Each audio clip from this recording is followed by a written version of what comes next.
Hi, everyone. My name is Aiden Brock, and today I'll be talking about environmental economics. Environmental economics is the study of how our economy and the environment affect each other. It's a topic that's becoming more important every year because of issues like climate change, pollution, renewable energy, and the increasing demand for natural resources. Throughout this presentation, I'll explain what environmental economics is, why it matters, some of the biggest environmental challenges we face today, and how governments, businesses, and individuals can work together to create a more sustainable future. So, what exactly is environmental economics? It's a branch of economics that studies how economic activity affects the environment and how environmental problems affect the economy.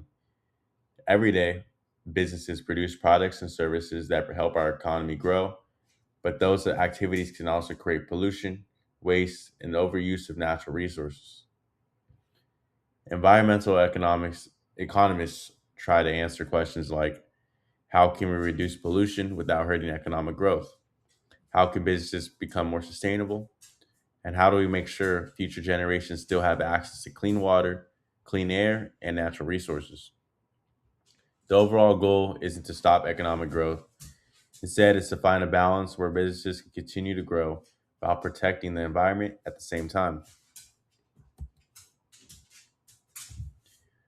Why does this matter? Environmental economics matters because the decision we make today affects everyone. Climate change has led to more extreme weather events, including wildfires, droughts,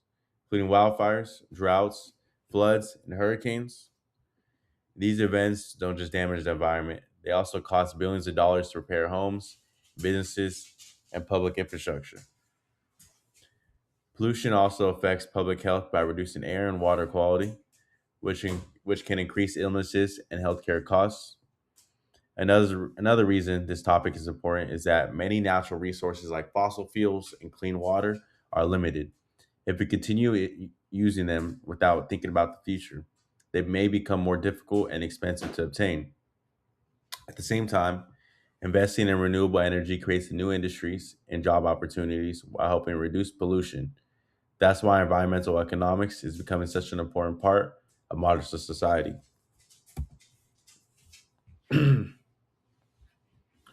Now, with pollution and externalities, one of the biggest concepts in environmental economics is something called an externality. An externality is when the actions of one person or business affect other people who weren't directly involved. Pollution is one of the best examples. For instance, a factory may produce products that people want, but at the same time, it can release smoke and pollution into the air. The company may make money, but nearby communities may deal with health problems or environmental damage. Those are costs that society pays instead of the business.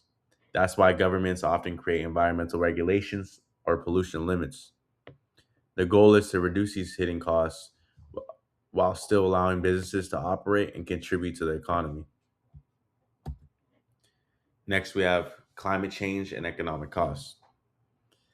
Climate change isn't just environmental a problem, it's also a major economic issue. As temperature continues to rise, we're seeing more extreme weather like hurricanes, floods, droughts, and wildfires. These disasters damage homes, businesses, roads, and power lines, which cost billions of dollars to repair.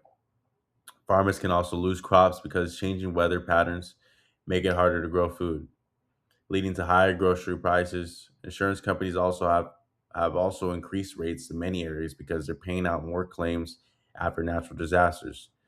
So even if someone doesn't think about climate change every day, they're still affected through higher prices, insurance costs, and taxes used for disaster recovery. And some places are uninsurable or insurance is denying them because of all the natural disasters and expenses that would happen. And then we have renewable energy. One of the biggest solutions discussed in environmental economics is renewable energy. And renewable energy comes from sources like solar panels, wind turbines, and hydroelectric dams that naturally replenish themselves. Unlike fossil fuels, these energy sources don't run out as quickly and produce much less pollution.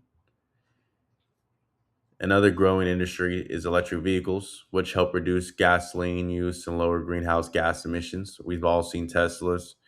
While renewable energy projects can be expensive to build at first, they often save money over time by reducing fuel costs and creating thousands of new jobs. And as this technology continues to improve, renewable energy is expected to become an even larger part of the global economy, as well as electric vehicles.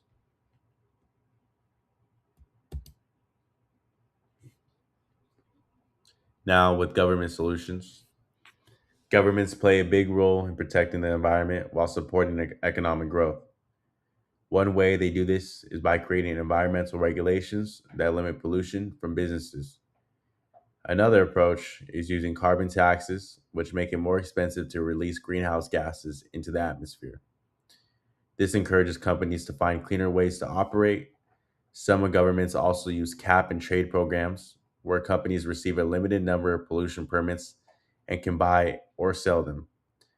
Finally, many governments offer tax credits and financial incentives for clean energy projects like solar panels, wind farms, and electric vehicles. That includes tax rebates, tax refunds for owning for owning electric vehicles and other electric things. These policies encourage businesses and consumers to invest in cleaner technology.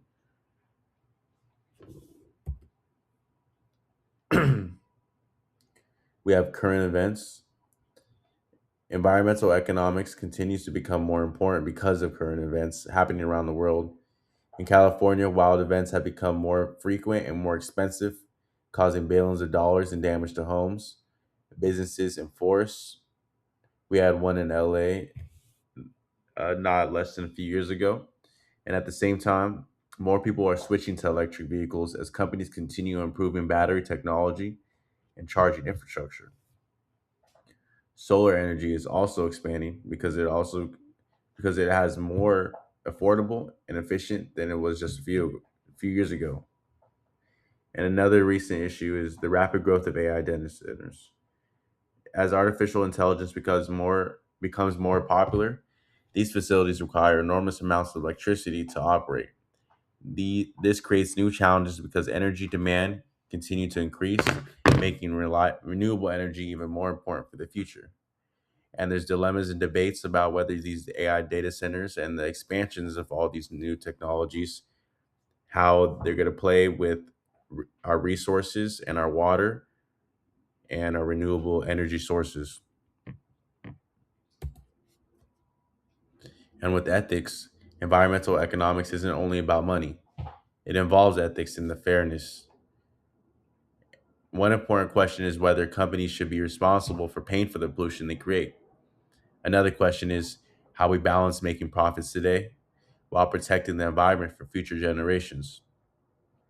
Environmental justice is also an important issue because pollution often affects lower income communities more than others. And I think business, governments, and individuals all share responsibility. Economic growth is important, but it shouldn't come at the expense of people's health or the government. Finding a balance between both is one of the biggest challenges we face, and how to manage the environmental damage and the effects, technology, and everything that's going on today. And excuse me, to conclude, environmental economics helps us understand the relationship between economic growth and environmental protection. And throughout this presentation, we looked at pollution, climate change, renewable energy, government policies, and ethical decisions involved in protecting our planet. While there isn't one perfect solution, small improvements from businesses, governments, and individuals can make a big difference over time. I believe that protecting the environment and growing the economy don't have to compete with each other. With better technology, smarter policies, and responsible decision making, we can build a future that benefits both people and the planet. Thank you for listening. And next, here's the reference slide. Thank you.